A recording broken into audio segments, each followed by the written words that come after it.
Hello everyone, how's it going? I hope you're doing well, you're safe and healthy.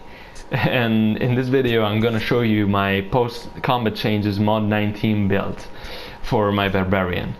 So it's been just a week since it's been released on PS4, and I've tried my best to find what works the best for me in trials. I've been focusing on trials like Tom and ZC because I want my damage to be the best it can be in those type of contents. I didn't focus on AoE damage yet. So this build is going to be strictly for ZC, Tom, and bosses if you want to use it in like bosses in IC or whatever. So this is how it is. Obviously there are multiple ways of balancing your stats. You might use different offensive enchantments, offhand modification, insignias. It all balances out. So there are multiple builds viable when talking about like ratings. There are not many builds viable talking about bonuses, because bonuses are way more important than how you figure out your ratings. You can use different insignias, doesn't matter, as long as you are not losing damage bonuses. And some people actually do that to take screenshots, post on Facebook and look cool, and they use acute senses instead of armor break, which is clearly BIS. It's best in slot in trials.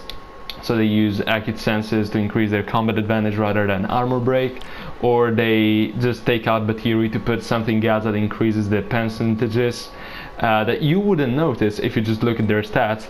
Their stats will look better, but their damage won't. So just be careful, guys, of what you see around. And okay, let's get started with my setup. I went for strength and charisma for my ability scores. Strength for extra damage, and charisma for forte, which gives us power, crit save, and awareness total, and reach at speed. The reason why I didn't choose constitution is because we don't need any more extra hit points like we did before the combat changes. Now you can do Zerial with basically any amount of hit points if you're endgame. And dexterity, it gives us crit save, but we're already getting crit save from the 40 we get from charisma, and we also get reach of speed. That's why I like it more. For the race, I stayed Dragonborn because I really like Dragonborn. I like the way it looks, though I might look ugly, but I'm not ugly. Another race you can choose, it's possibly even uglier than the Dragonborn, and it's Gith. Gith is really good for 5% extra combat advantage, but I found my way out on how to balance with a Dragonborn, so I'm just stay Dragonborn. I like it, so that's the way it is. Gith would probably be better on for like a extreme DPS loadout, let's say, DPS build, sorry. So if you want just the best race and you don't care about looks, go Gith. Then just telling you guys how this rating works real quick.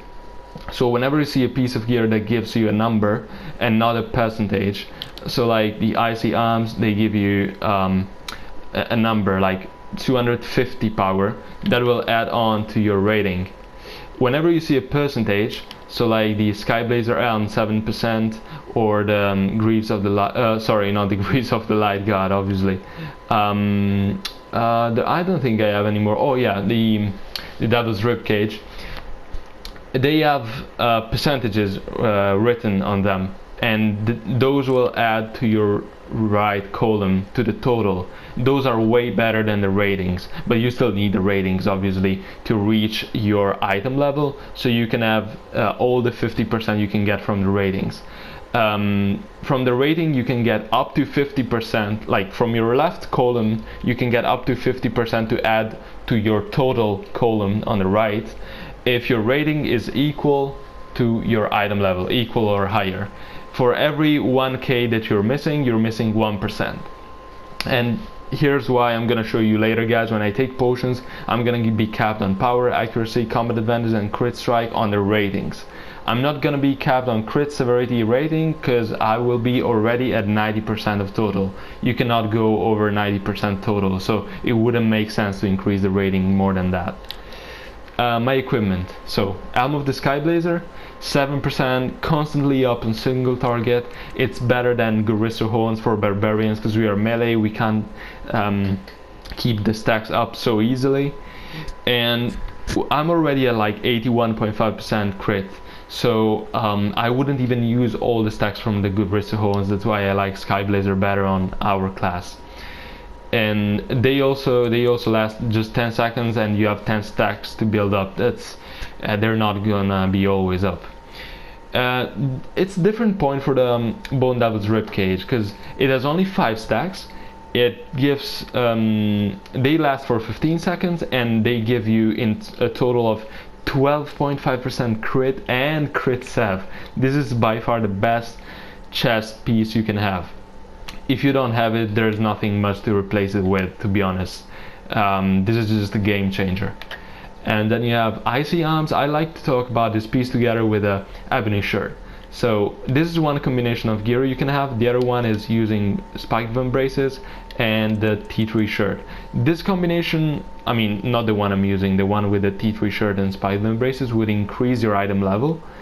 But the thing is, I like the steady power that the Lion Guard arms give you, because I use my stamina quite a lot in trials, not as much in Tom, but in Zerial I do.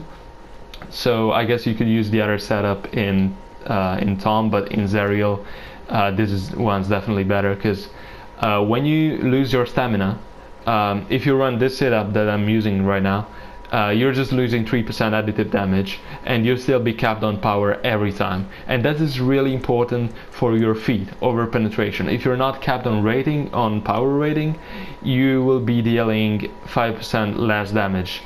And that means every time you use your stamina with the other shirt, you're gonna lose 5% extra damage from over penetration, and also 5k power from your shirt. I don't like that, so I'm running Icy Arms and Ebony Shirt. For the weapon set, I'm gonna be very short on this, I hope. I'm running Celestials right now, but that's because I mainly run Zerial. When I'm running Tom, I might be running Lionhearts or Masterwork. So here is how it works. Masterwork are our best in slot in every content. But I won't blame anyone for not getting them, because the difference is actually small. They are best, but not by a huge gap. They're just slightly better performing in trials. And so if you don't have Masterworks, I would say use Celestials in Zerial or Tom weapons in Tom. And there's also Mirage weapons, which are now broken. I wouldn't suggest you to get them, but those might be actually best in slot for now. I don't know how long it's gonna last, so I'm not telling you to get them, because they are broken actually. So they should get nerfed. It's a should. I don't know when it will happen or if it will happen. They say it's on preview on PC, so just find out your information for you, and just trying to understand if you want to farm for them or not. You might already have them, I don't know. And then you have the Grease of the Light God. They give you a lot of power. The reason why I prefer them to Rusted Iron Leggings is Rusted Iron Leggings give you 5% extra damage, but then the feat right here, they let me cap on power. And that means I'm using effectively 7.5k useful stats, and that to me is worth more than the 5% from the Rusted Iron Leggings. Together with the fact that they don't decrease your incoming healing and they have slightly higher item level, it makes them great. Then for my artifact set, I'm using Music Box.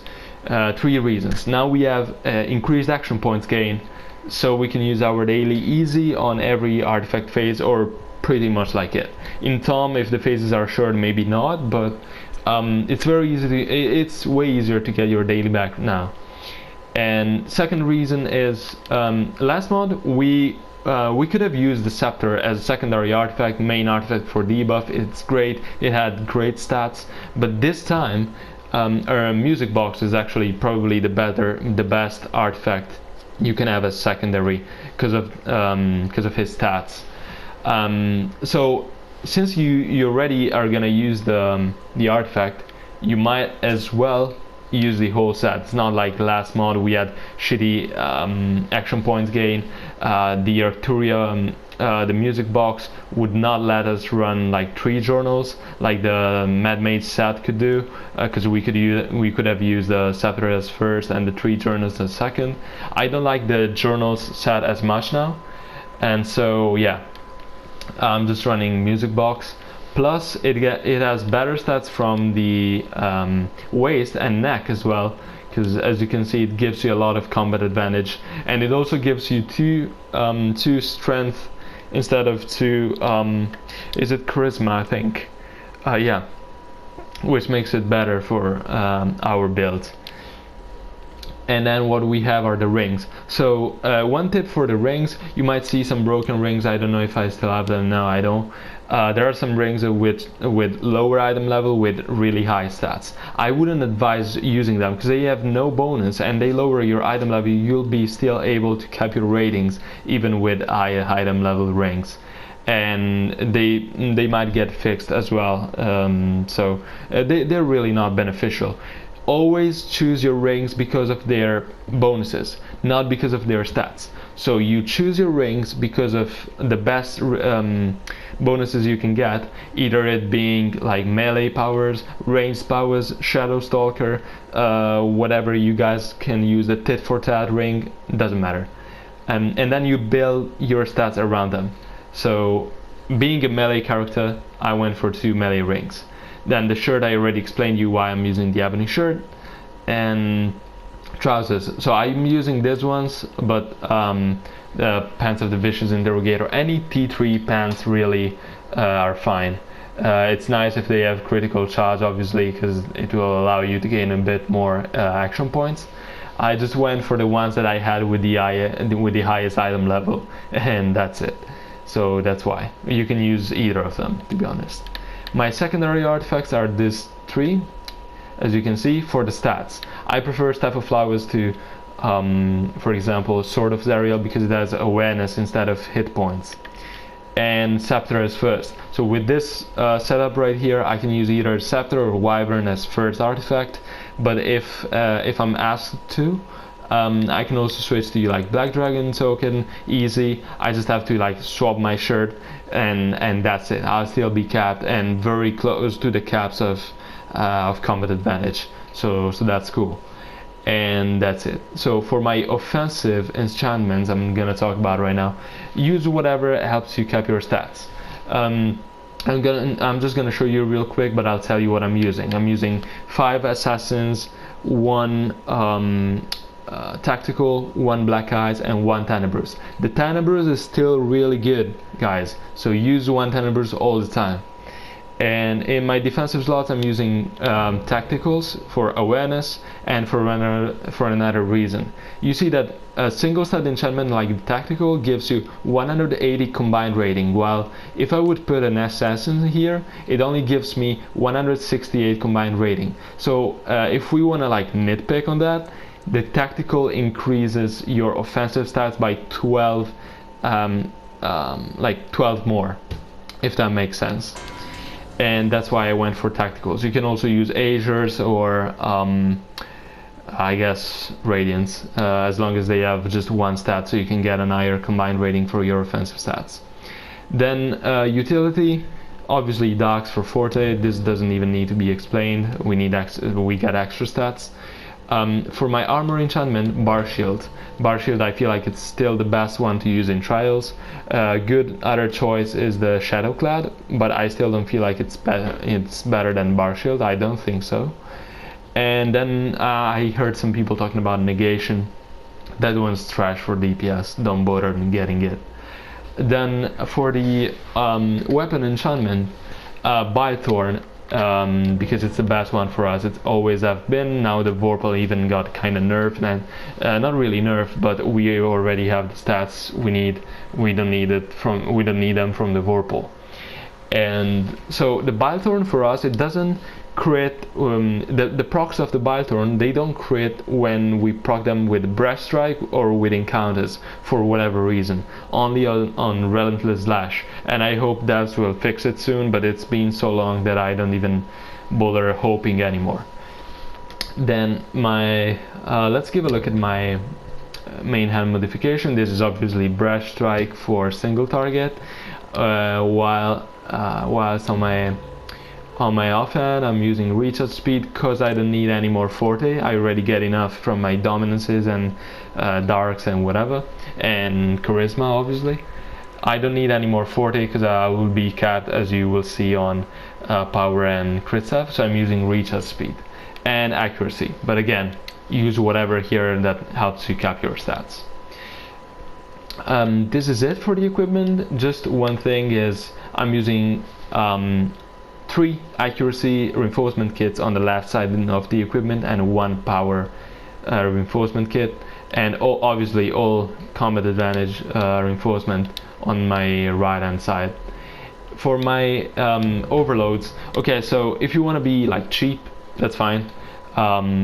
AP overloads, this is what I'm using most of the time because they're just unlimited, you can just buy more. But if you're like for speed run or whatever, you're having a nice run, you want to maximize your DPS, what you need to be using is Devil's Precision, because it adds critical chance and accuracy in form of percentages, and it actually works. And for the other one, you want to put Rage of Flames, obviously, because that's extra 5% damage. So these two are the best two overloads you can have right now. Rage of Flames, Devil's Precisions. If you want to use unlimited ones, you use Corrupts.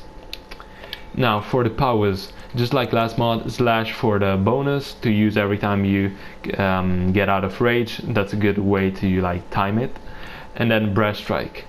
Then you have Bloodletter, IBS, Frenzy as usual, Savage Advance. So with Music Box set, you're going to be using the daily as your first thing in your rotation. If you use Savage Advance, it will proc Arturia set, but it will not benefit from it. While Crescendo will proc Arturia set and also get the bonus from it, so his damage is going to be increased by 15% under the form of procs, extra procs on the hits of Crescendo. So it's up to you choosing either one you want to use. I feel better with Savage Advance because of the animation. I don't want to lose too much time during my artifact window. But if you want to use Crescendo, I feel like that could be fine too. And yeah, so whatever. And then for the class features, Steel Blitz is still sorry, one of our best class features. For the other one, Barbed Strikes got nerfed to the ground, so it's not useful anymore, and we are capped on crit save anyway. The other choice could be Raging Strikes. It's up to 5% extra damage, but only when your rage is full, otherwise it depletes to 4, 3 to 1%, you know. And then you have Trample the Fallen. So the reason why I'm using Trample the Fallen is because during artifact phases I get the extra 10% by using Savage Advance or Crescendo as my first daily in my rotation, and then you get the extra 10%, the second effect, from the fact that the Storm will be on the boss. Someone will be using the Storm during the artifact phases, and that will trigger the second effect of Trample the Fallen. So you gotta be choosing if you want like an average fuck's sake, an average of 2-3% damage throughout like all the fight, or extra 15% damage during artifact windows. I feel like I like Trample the Fallen more, but up to you guys, you can test both of them. My feats, so the first one doesn't really matter for single target. I went for my yearly because I'm still using it on AoE, but doesn't really matter. This one does matter, so you gotta be choosing Blood Spiller. And then Over Penetration, even though now it's very annoying because you need to be capped on power and accuracy, which is stupid. And then you have this one, which is absolutely pointless on single target. I went for Steel Slam. And then you have these two. Okay, so escalating rage could be nice, but only on long phases. and so probably for Zerial, but not this mod, not yet, because we have like kind of a bug when where after a while our rage will just expire, because there's like a set time for the rage to last, and even if you have like a lot of rage in your bar but the set time expired, your rage will just deplete completely, so it's not worth using for now. So relentless battle rage is still the way to go. And then we have the boons. I went for whatever I needed, offensive stats obviously, then I went for hit points to be a bit, you know, bulkier, and I skipped crit save because I don't need it, you will see when I'm pushing up. Movement speed, I went for the 2 healing boons, these ones right here, because now we can use healing potions, it's great, and those 2 increase the effectiveness of healing potions, plus this one adds you a 30k heal over time for 30 seconds every second on you, it's great. And lingering fortification instead, it just increases your hit points by 6%. But since I had extra hit points to use there, sorry, not extra boon points to use there, I was like, oh, why not? The reason why I'm not using the third one is because I ran out of boon points and because it just adds up to your power, and you're always going to be capped on power on your rating, so it doesn't make any difference. For my tier 5, I went for action points and recharge speed because I don't need any more forte. And master boons, focus retaliation got completely revamped and it's now a defensive boon. You don't want to use it anymore, use bloodlust. The first effect of bloodlust also decreases target's defense, which is a really good thing to have in trials, and you will see. That's also the reason why we need to use armor breaks in trials. Guild Stronghold, critical strike, we don't have accuracy. If you use that one, you can build around the accuracy boon as well. Awareness, defense is fine too. And revive sickness. So when building up defensive stats, always remember it's kind of nicer to have the actual defensive stats rather than hit points, just because your stacks on your ribcage will proc off the 10% of your hit points. So the lower they are, without going crazy on them, obviously you still need to survive, the lower they are, the easier it will be to proc your stacks. And then this is my summon companion. So the best way to deal DPS after combat changes is still with a summon companion, and I feel like it will never change it unless they nerf Indomitables. So I'm running the Cold Iron Warrior, which is the best summon companion now. The second and the third best are Air Archon and Vicious Direwolf probably. But even if they nerf Cold Iron Warrior, I'll just go for the Air Archon, for example. Until they nerf Indomitables, I see it hard for an augment to be better than an actual summon. I'm running 3 accuracy pieces, because I need the accuracy. Those are the redeemed citadel pieces that you can get from the milestones. And armor break, guys, this is so important. Like if the whole group is running armor break, you basically deal twice the damage you would be dealing without any armor breaks. And the reason why you might not see like the actual twice as much damage is because obviously you can't have 100% uptime on all the armor breaks, but they really proc easily, and so there's no reason why not to use them when you're in a trial, or to be honest, like whenever you can just lot armor break. It's great, it always helps the groups no matter the content you're running, and it really does make a difference. It really be game changing. Companion bonuses. Okay, so this is pretty much Batiri. Batiri is the best companion you can have, offensive power. And then why did I go for critical chance and combat advantage? Because they are like better damage increases than accuracy. Accuracy only works on your on your deflected hits, and so it's a less relevant stat than what critical chance and combat advantage are.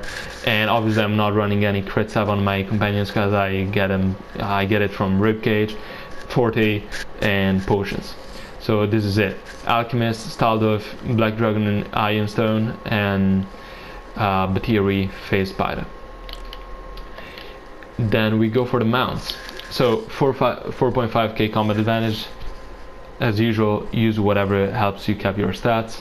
Tunnel vision, but use whatever your group needs. This time it should be easier to use tunnel vision in trials, because just because the Rexes don't stack anymore.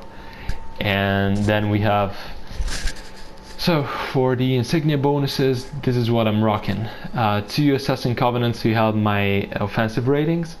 I would even put a third one, but I actually need, for the first time in so long, all the 5 insignia bonuses. As you can see, I'm not even running gladiator style anymore.